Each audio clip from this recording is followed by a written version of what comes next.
Hello, Western Oregon sports fans, and welcome to this recap edition of Wolves Weekly. Joining me in studio after a great trip to California, we have head baseball coach Jeremiah Robbins. Jeremiah, it's been a while since we've had the opportunity to talk on the season preview with you. You guys have played 9 games since last time we've had to do it, and you guys are all anybody else on campus can talk to me about right now, it seems like. You guys went down to California, played UC San Diego and Sonoma State, 2 of the top teams in the CCAA in traditional fashion. You guys went 7-2 on the road trip, took the series from both those teams. I'd like to just opportunity to talk to you about these ones because I think everybody would like to hear your words, just kind of the way these series played out. Let's start off with the UC San Diego series. A good series. Coming off of a long bus trip to get down there, and then had a good little workout on Thursday, and we came out focused game 1 against a very good arm from UC San Diego, and kept that focus throughout the series. We had a little setback in the second game. We kicked the ball around a little bit, and Jason Wilson started that game after he sat out over half the season last year and came back. And the thing I liked about all 4 of our games at UC San Diego, we stayed with the right focus, the right mindset as we went through and faced some adversity, and it was just a great learning experience for our guys to be in that atmosphere. Game 4, it's a 5-4 game with the winning run on third base with only 1 out, and we find a way to get out of it. So, overall, I was very proud of our efforts through that weekend. We kicked the ball around a little bit in that series, and that will get better with more opportunities to be outside and work on some of that. So, it was a good series. The one you didn't mention right there was Travis Bradshaw. Travis Bradshaw actually throws game 3 of the overall series. It's a 7-inning game. Guy goes 6 1/3 innings, gives 4 hits, 5 strikeouts, no runs, collegiate debut. Guy is just an outstanding pitcher in that game. Helps lead you guys to the 2-1 victory. I believe it's just an unearned run that came across the plate that game. Actually got National Pitcher of the Week from the Writers Association just from that outstanding performance. And to me, you knew you want to go down and win a series. You guys are tied 1-1 in the series at that time. As you mentioned, after game 2, the ball got booted around a little bit. Huge performance by the senior in his first ever collegiate start. Very big. And, the thing that we've known that Travis is the kind of pitcher that he's showing, and he's believing it now too. And the big thing is he's healthy. I mean, he battled, that arm all last season, and I believe he only threw, 7 innings last year in relief. And to have him go out there and get that confidence. And that's the big thing that we're preaching to our kids is stay confident as we go through our early season. It's a long season. I love where we're at 7-2, but it's only the start. And, as the confidence builds, I want to see this thing keep rolling. And Travis is a huge one. He backed that up with another phenomenal performance against Sonoma State. So to see kind of back-to-back mental grinds from our players and all of them is just a real pleasure to be a part of. Well, let's jump over to that Sonoma State series right there. You guys actually take 4-5 at Sonoma, which really that's the most impressive thing on both these series. You guys are winning series on the road, which is even more impressive to me. I know in some of those cases people might hope for a split on the road or something like that, but it's just very positive to see that you guys were hungry, came out, took advantage of that, and closed out the series, especially that final game of the series in each of these. We'll come back to that a little bit more, but as you mentioned, the 5-4 win, running on third base in the UC San Diego one, could have gone 2-2 easily, and Absolutely. You guys go 3-1 in that one.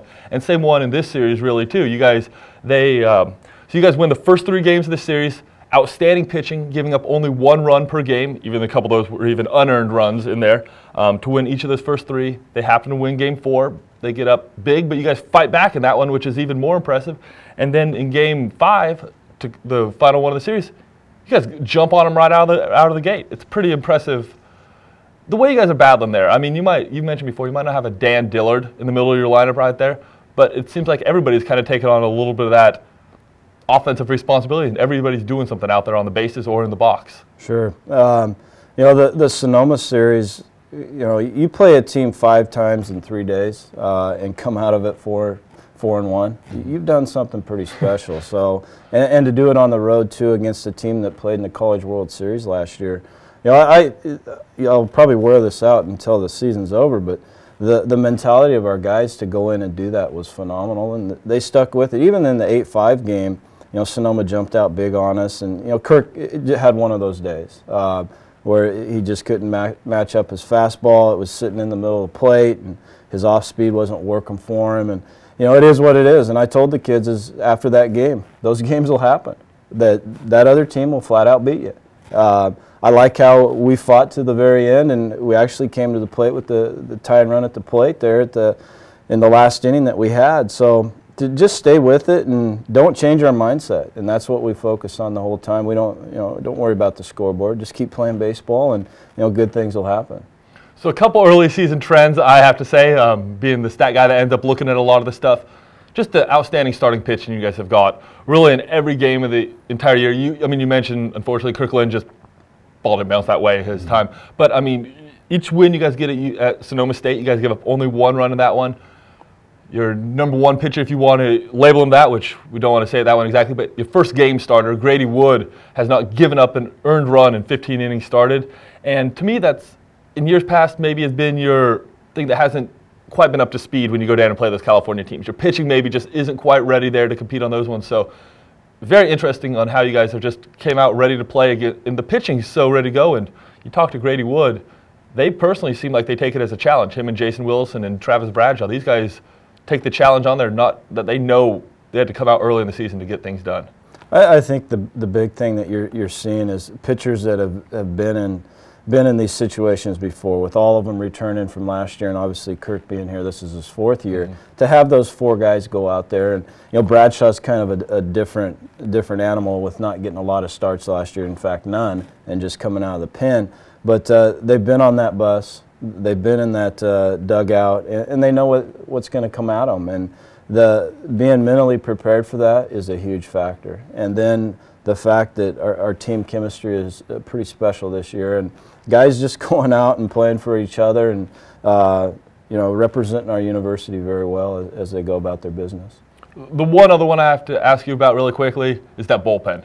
I think that's maybe one of the undersung groups of this one, because we talk about Grady Wood, Travis Bradshaw, all these other types of guys in there, but man, that bullpen came up absolutely huge for you in a couple situations and had to give you, as a coach, some confidence to go to them in those big situations early in the season. Yeah, and I think we talked about that on our preview a little bit, about how excited we were about our bullpen.